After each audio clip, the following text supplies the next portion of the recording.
Vas-y, introduction.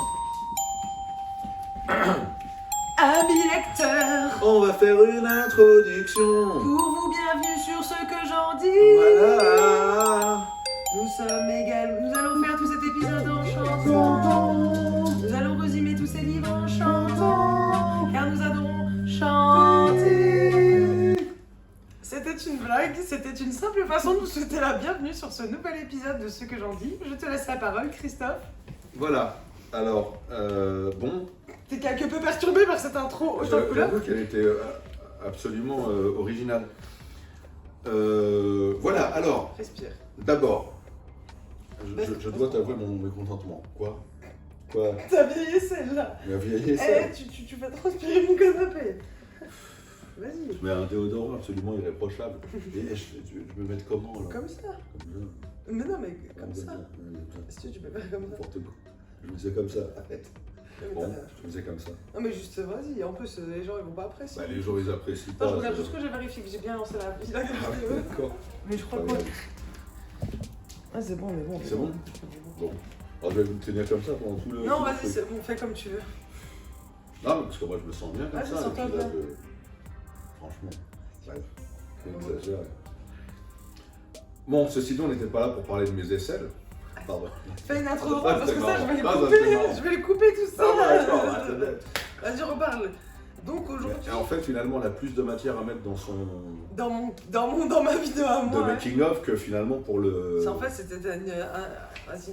Je regarde la caméra parce que Charlélie m'a dit que je regarde pas assez la caméra, alors je la regarde. Bonjour cher Lévi, dédicace Bref. à toi, vas-y c'est parti. Bilan. Cette semaine, Bilan lecture, bilan lecture, la deuxième quinzaine de. Non, première quinzaine d'août. première quinzaine d'août, Parce que là on est le 12. 12 août, c'est ça. Après il y a le fait du calendrier qu'on peut pas voir que tous les 15, on a notre vie. Hein. On a un emploi du temps quelque peu chargé tous les deux. C'est le moins qu'on puisse dire. Malgré cet emploi du temps chargé, je suis parvenu à lire 4 livres. Eh bien, je suis fier de toi. Merci. Alors pas exactement j'en ai lu 4, c'est que j'en ai lu 3 et il y en a un, je l'ai écouté. Comme d'habitude, il nous arnaque toujours soit ou des livres, il dit j'en ai lu 5-6, mais en fait il en a écouté 2 à chaque fois. Non, j'en ai écouté un. Et je l'avais dit en plus dans la vidéo de la semaine d'avant, si t'as pas regardé l'épisode 2, je disais que j'étais en train d'écouter un livre et que on parlerait dans la prochaine vidéo. On remercie Grégoire pour la traduction en langage des signes. Merci, Grégoire. N'importe quoi. On applaudit Grégoire. Merci Grégoire. Bref. Alors le premier livre que j'ai lu, c'est de la littérature jeunesse. Bon alors, c'est aux éditions La Martinière, collection jeunesse, une nouvelle collection qui s'appelle Alt, c'est comme la touche Alt sur un clavier ALT, d'ordinateur. ouais. Voilà. Ok. Alors, c'est un bouquin de Guillaume Meurice. Ok. Tu connais Guillaume Meurice? Non, je ne Voilà. connais pas Guillaume Meurice. Ça m'étonne pas parce qu'il travaille sur France Inter qui est une chaîne de vieux. Donc moi évidemment je connais. C'est un humoriste. Ok. Alors,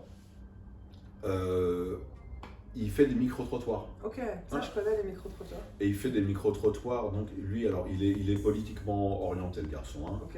De quel côté? Gauche. Ok. Gauche, et donc il fait des micro-trottoirs en fait où il tourne en dérision un petit peu les gens qui n'ont pas les mêmes idées que lui. Ok. Alors, moi tu sais, je suis plutôt neutre sur le plan politique, en tout cas je m'y essaye de tout mon cœur. Mais il a écrit un bouquin là qui s'appelle « Peut-on aimer les animaux et les manger ?» Ouais. Et en fait, moi, c'est une question qui m'interpelle, et je pense qu'il interpelle plein de gens. Peut-être, tu vois, c'est pour ça qu'il a choisi ce titre un petit peu putaclic. Parce que moi, j'aime beaucoup les animaux, Et je les mange. et je les mange. Ouais, moi, Donc, je me suis dit, bah tiens, j'aimerais bien savoir qu'est-ce qu'il a mis dans ce livre, quoi. Et donc, si tu veux, ça se présente comme... alors, c'est un tout petit bouquin, il y a quelques dizaines de pages, je l'ai lu en 10 minutes. Ok. Ah ouais. Donc, il coûte 3,50 balles, c'est pas non plus une arnaque, quoi. Il se présente, alors il faut savoir que lui il est végétarien à la base, Ok. mais il se présente dans cet ouvrage qui se veut un petit ouvrage de fiction. C'est une petite discussion en fait. À la base il est à la terrasse d'un café avec une copine. Ok. Lui il n'est pas végétarien dans l'histoire, non c'est même dans un restaurant, ils prennent un repas et lui il regarde la carte et tout, et puis elle est végétarienne, il sait qu'elle est végétarienne, il sait qu'elle sait qu'il ne l'est pas, etc.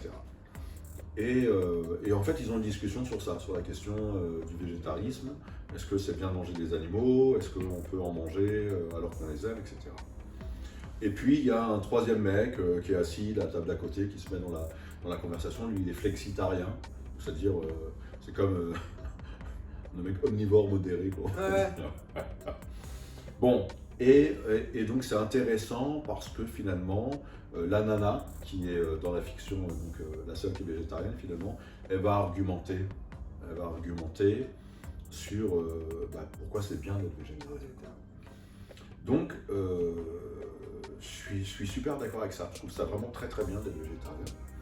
Après, le truc qui me dérange un petit peu dans ce propos, et je te le dis en face, Guillaume, c'est en fait, ce que j'aime pas, c'est quand ça devient clivant.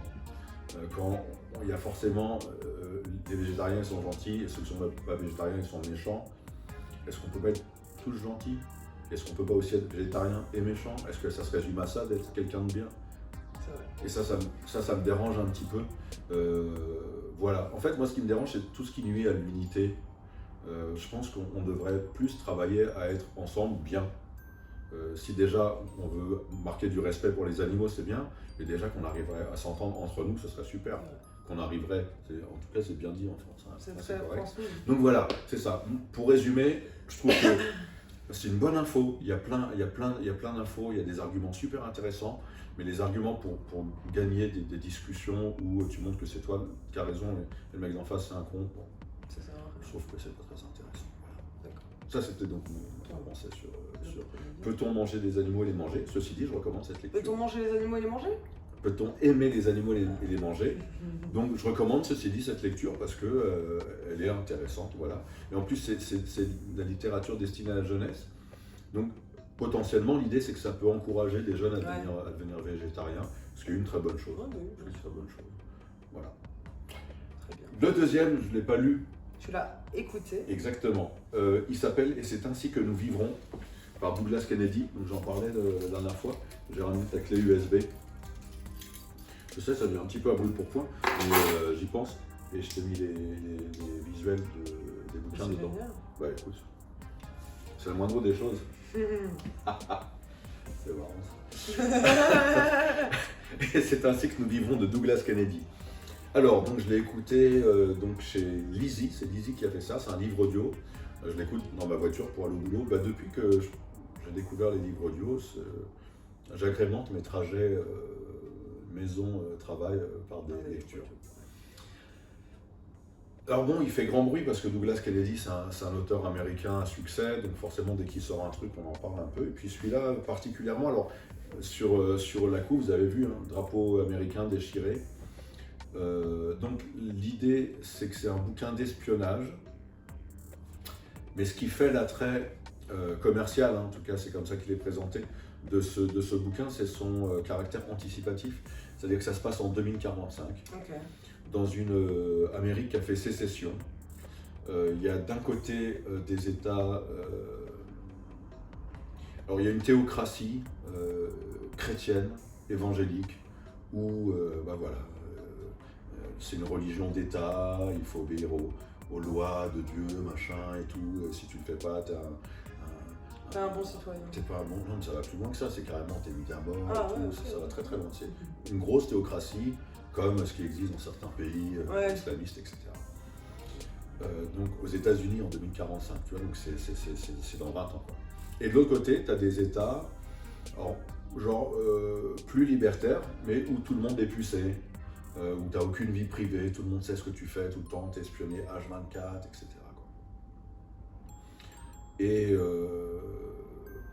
Et en fait, ce qui fait apparemment l'attrait de ce livre, c'est cette anticipation de ce que pourrait devenir l'Amérique dans 20 ans. Sauf que moi j'ai trouvé en le lisant que, alors je dis pas que c'est pas possible, hein, que cette dérive elle est possible, pourquoi pas. Il y a déjà je veux dire, il y a des prémices de l'un et de l'autre aux États-Unis. Après, j'ai trouvé que ça apportait rien au bouquin en fait. Tu vois. C'est comme si plutôt lui, il nous avait offert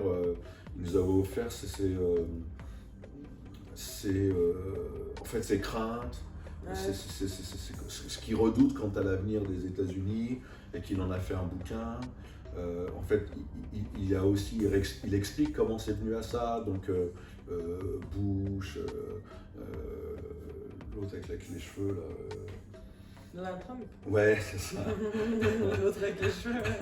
Biden, etc. Alors, lui aussi, sur le plan politique, il est très fermé, enfin, c'est-à-dire il a des opinions politiques très précises, quoi, que j'ai pas bien compris, parce que je m'intéresse pas trop à ce qui se fait aux États-Unis. Et donc, il est soit démocrate, soit des républicains. Ouais, c'est ça, mais je n'ai même pas compris c'est quoi la différence. Bref, c'est peut-être pour ça que ça m'a pas trop intéressé, ce propos d'ailleurs. Ouais. Donc, après, dans l'histoire, c'est une histoire d'espionnage. Ça, par contre, je pense qu'il y avait moyen de faire un truc vraiment intéressant sur cette histoire d'espionnage. Et finalement, le problème, c'est que c'est un truc un peu bâtard.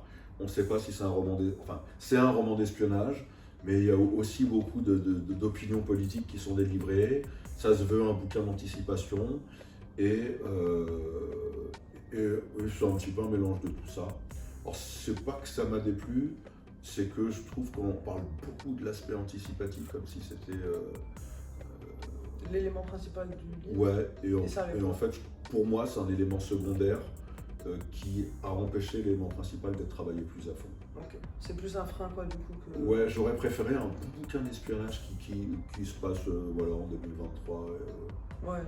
Ça aurait été plus attractif. Ou même, tu vois, par exemple, où il y aurait eu des personnages dans le bouquin dont le point de vue aurait été en rapport avec ses craintes, etc., et qu'on aurait pu le traduire. Voilà, quoi. Bref, c'est pas mal. Hein. C'est pas mal. Après, je trouve que ça fait une grosse presse pour ce que c'est. Merci. Je sais pas pourquoi. Ah ouais, c'est les animaux, ils ont des poils. C'est Lixi. C'est Lixi, c'est Lixi, va-t'en animal en poilu. Alors après, j'ai lu un... Alors, je sais pas, j'ai l'impression que je suis un petit peu négatif, c'est peut-être que je suis précis. Tu as des lectures qui peuvent te plaire plus ou moins. L'autre fois, t'avais beaucoup aimé... comment s'appelle ton ami là qui a écrit? Je reviens sur lui aujourd'hui. Genre. T'as le droit d'avoir t'as le droit d'aimer plus ou un truc, t'es pas obligé de... Si, tu vas pas te dire un truc j'ai beaucoup aimé si t'as pas beaucoup aimé. C'est vrai. T'as pas dit que c'était nul, t'as ressorti du négatif et du positif. C'est ça. Sans toi, on est ici libre de ce qu'on dit. Eh bien, cette petite. T'as pas dit que c'était nul. Non. Et en plus, tu en parles, donc l'essentiel, c'est d'en parler. C'est ce sacré syndrome de l'imposteur, quoi. Tout va bien. Don't worry, be happy. Everything gonna be alright. Oh yeah. Oh yeah. Troisième livre, allez, on y va, on continue, on tourne. Ben oui. Ouais. La porte du vent. La porte du vent. De Jean-Marc Souvira, aux éditions Fleuve, dans la collection Noire. Un gros pavé. Un gros pavé de presque 600 pages. 600 pages. Ouais. Mais vraiment bien. Vraiment bien. Alors là, pour celui-là, je l'ai vraiment bien aimé. Donc ça se passe en 2025, enfin 2023, comme peut-être pour ça je l'ai bien aimé. Ah ouais, non, parce que j'aime bien les bouquins de science-fiction aussi, d'anticipation, bref, peu oui. importe.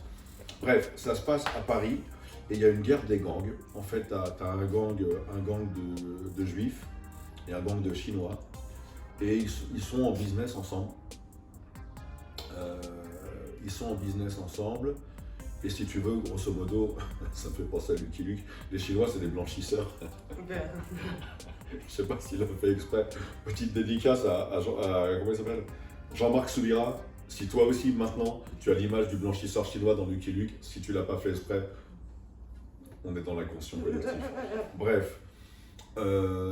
Et en fait, les mecs, à un moment donné, ça commence à partir en cacahuète et il y a une guerre de gangs où les mecs se massacrent l'un derrière l'autre. Enfin, tu veux commencer à vengeance. Ouais. Je tue un feu, je tue un chinois, etc. Et t'as en fait des petits vieux. Il y en a un qui est en Israël, l'autre qui est en Chine, je ne sais pas où. Et ils viennent se retrouver à Paris, en France. Et ils vont en Normandie se recueillir sur la tombe d'un vieux chinois. Ils disent ouais, il faut qu'on explique les origines de nos clans aux jeunes pour qu'ils arrêtent cette guerre. Quoi. Tu dis tiens, qu'est-ce que c'est que ça? Et bam, ensuite l'histoire elle s'arrête ici. Et il y a une deuxième partie qui commence et on est dans la Première Guerre mondiale. Okay. La guerre des tranchées en Normandie. Et là effectivement, il y a l'histoire d'un type qui s'appelle Zhang, je ne suis pas sur la prononciation, je ne parle pas chinois, et qui est un mec qui vient en France pour soutenir l'effort de guerre dans la Première Guerre mondiale. Ouais. Bon, les mecs se sont fait rouler en Chine, on leur a promis des monts et merveilles. Donc ils sont venus en France en pensant que ça allait être le paradis, voilà, comme plein de gens qui émigrent en fait. Et en fait, c'est la grande misère. Et donc ils se retrouvent plus ou moins dans les zones de combat. Et dans les zones de combat, il y a des juifs qui sont là. Et en fait, il se trouve que ce Chinois, il fait partie d'une toute petite tribu de Chinois juifs. Ok. Ah ouais. Ouais. Et donc, bah, il y a une sorte de sympathisation.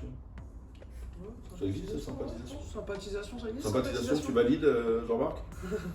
Sympathisation, voilà, entre ce mec et puis d'autres qui sont là. Et après, il y a, si tu veux, une sympathisation, on va le garder. Une sympathisation, si tu veux, à cette époque, à la Première Guerre mondiale, entre des Juifs et des Chinois. Et qui se soutiennent comme ça mutuellement. Et bon, après, je ne vais pas tous raconter non plus, quoi. Et en fait, ça explique comment ont été fondés ces clans. Ça dure vachement longtemps. Ouais. C'est un livre, c'est un roman dans le roman, quoi. Okay. Et après ça, quand tu arrives au dénouement de cette histoire, tu reviens dans le truc de guerre des gangs, là. Et bon, et puis après, ça se solde. Mais grosso modo, tu as 2 histoires dans une. Okay. Tu as un polar vraiment noir, un peu sanglant, comme ça, violent, à notre époque. Un roman historique au 1er siècle, à la Première Guerre mondiale, pardon, au XXe siècle, au début du XXe siècle. Et donc, two in one, bon deal. Et c'est bien, c'est vraiment bien, c'est bien écrit, tu sens pas que c'est gros. Un seul petit truc qui m'a manqué, mais après je connaissais pas l'auteur, il est peut-être comme ça, il n'y a pas d'humour, c'est pas marrant, okay. C'est jamais marrant. Il n'y a jamais d'humour. Non.